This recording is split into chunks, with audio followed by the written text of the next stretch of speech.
Hello friends, मेरा नाम राकेश कुमार और मैं आप सभी का आपके अपने चैनल SR स्टडी 1994 में आपका तहे दिल से हार्दिक स्वागत करता हूँ। ये जो मेरा आज का टॉपिक है वो है अवतल दर्पण द्वारा विभिन्न स्थितियों में प्रतिबिंब का बनना।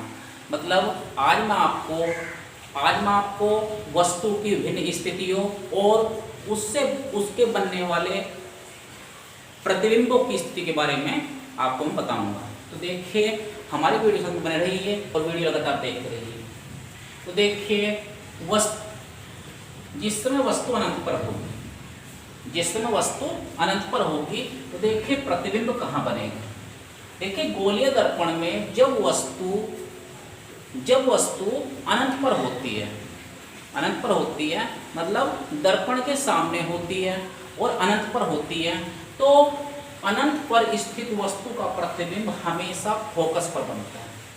ठीक है, यदि कोई वस्तु अनंत पर है तो उसका जो प्रतिबिंब होगा वो फोकस पर बनेगा और जो प्रतिबिंब की प्रकृति होगी वो कैसी होगी, प्रतिबिंब हमारा उल्टा बनेगा।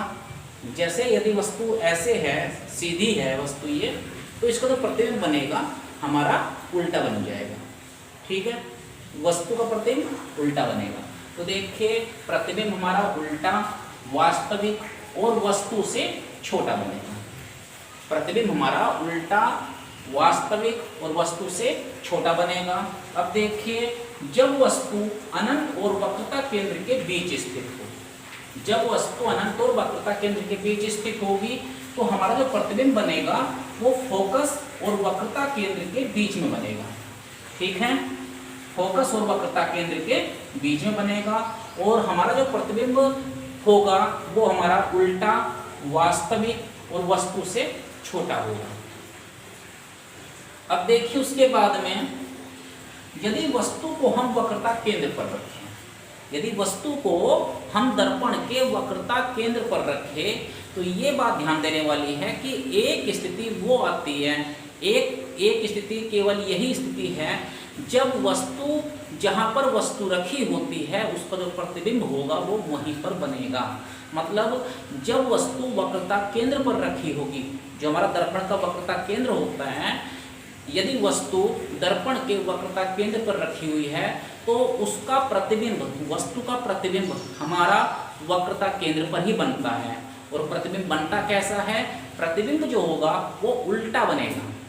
ध्यान रखने वाली बात है, यदि वस्तु हमारी दर्पण के वक्रता केंद्र पर रखी हुई है, दर्पण के वक्रता केंद्र पर रखी हुई है तो उसका जो प्रतिबिंब बनेगा वो वक्रता केंद्र पर ही बनेगा और उल्टा बनेगा, वास्तविक बनेगा और वस्तु के बराबर बनेगा। तो देखिए ये एक विशेष स्थिति है जब वस्तु का प्रतिबिंब उल्टा, वास्तविक और वस्तु के बराबर ही बनता है। ठीक है, अब देखिए उसके बाद में यदि वस्तु फोकस और वक्रता केंद्र के बीच में आ जाए, यदि वस्तु फोकस और वक्रता केंद्र के बीच स्थित हो तो उस वस्तु का प्रतिबिंब कहाँ बनेगा। देखिए जब वस्तु फोकस की और वक्रता केंद्र के बीच में होगी तो उसका जो प्रतिबिंब होगा वो अनंत और वक्रता केंद्र के बीच में बनेगा। ठीक है, जब वस्तु फोकस और वक्रता केंद्र के बीच में होगी तो उसको जो प्रतिबिंब बनेगा वो हमारा अनंत और वक्रता केंद्र के बीच में बनेगा।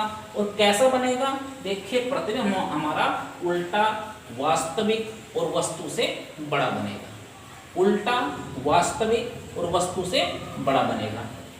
अब देखिए उसके बाद में यदि वस्तु हमारी दर्पण के फोकस पर रखी हुई है, यदि वस्तु हमारी दर्पण के फोकस पर रखी हुई हो तो उसका जो प्रतिबिंब बनता है वो अनंत पर बनता है।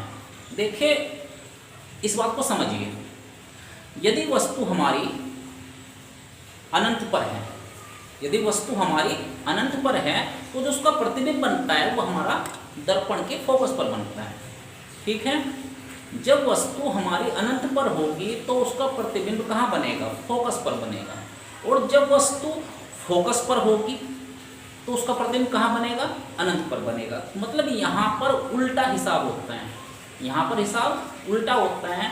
यदि वस्तु अनंत पर है तो प्रतिबिंब फोकस पर है, यदि वस्तु फोकस पर है तो प्रतिबिंब अनंत पर है। अच्छा, एक बात और समझने की है, जब वस्तु वक्रता केंद्र पर होगी तो हमारा प्रतिबिंब भी हमारा वक्रता केंद्र पर ही बनेगा और वस्तु के बराबर बनता है, वस्तु के बराबर बनता है। अब देखिए उसके बाद में हम बात करते हैं, देखिए जब वस्तु हमारी फोकस पर होगी तो हमारा जो प्रतिबिंब बनेगा कहाँ बनेगा, अनंत पर बनेगा, मैंने आपको अभी अभी बताया है। उसके बाद ये वस्तु का जो प्रतिबिंब अनंत पर बनेगा, ये प्रतिबिंब होगा कैसा, ये प्रतिबिंब होगा कैसा, ये प्रतिबिंब आपका उल्टा बनेगा। कैसा बनेगा, उल्टा बनेगा, वास्तविक बनेगा और वस्तु से बड़ा बनेगा। उल्टा, वास्तविक और वस्तु से बड़ा बनेगा। अब देखिए इसके बाद में हम बात करते हैं, यदि वस्तु हमारी सरक करके, दर्पण की ओर सरक करके वो फोकस और ध्रुव के बीच में आ जाए, दर्पण का जो हमारा फोकस है और जो हमारा दर्पण का ध्रुव है उन दोनों के बीच में आ जाए तो उसका प्रतिबिंब कहाँ बनेगा। तो देखिए इस स्थिति को आपको बहुत अच्छे तरीके से याद रखना पड़ेगा कि उस वस्तु का जो प्रतिबिंब है वो हमारा दर्पण के पीछे बन जाएगा, दर्पण के पीछे बनेगा और अनंत पर बनेगा। कहाँ बनेगा, अनंत पर बनेगा। मतलब अब तक जो ये 5 स्थिति थी, ठीक है, अब तक जो ये ऊपर की जो हमारी 5 स्थिति थी, इन 5 स्थितियों में जो प्रतिबिंब बन रहा था वो दर्पण के सामने बन रहा था, वो दर्पण के सामने बन रहा था। लेकिन एक स्थिति ये है, जब वस्तु फोकस और दर्पण के बीच में होगी तो उसका प्रतिबिंब जो होगा वो दर्पण के पीछे बनेगा। कहाँ बनेगा, दर्पण के पीछे बनेगा और अनंत पर बनेगा और जो प्रतिबिंब हमारा होगा वो सीधा बनेगा। कैसा बनेगा, सीधा बनेगा। देखिए केवल एक कंडीशन ये है, केवल एक कंडीशन ये है, जब वस्तु फोकस की और दर्पण के बीच में होगी और प्रतिबिंब बिल्कुल सीधा बनेगा, ठीक है। वरना ये देखिए आप ऊपर की जो 5 स्थितियां हैं इनमें सभी में प्रतिबिंब उल्टा बन रहा है। देखिए, ये देखिए उल्टा प्रतिबिंब बन रहा है सभी स्थितियों में, यहाँ पर सभी में उल्टा बन रहा है।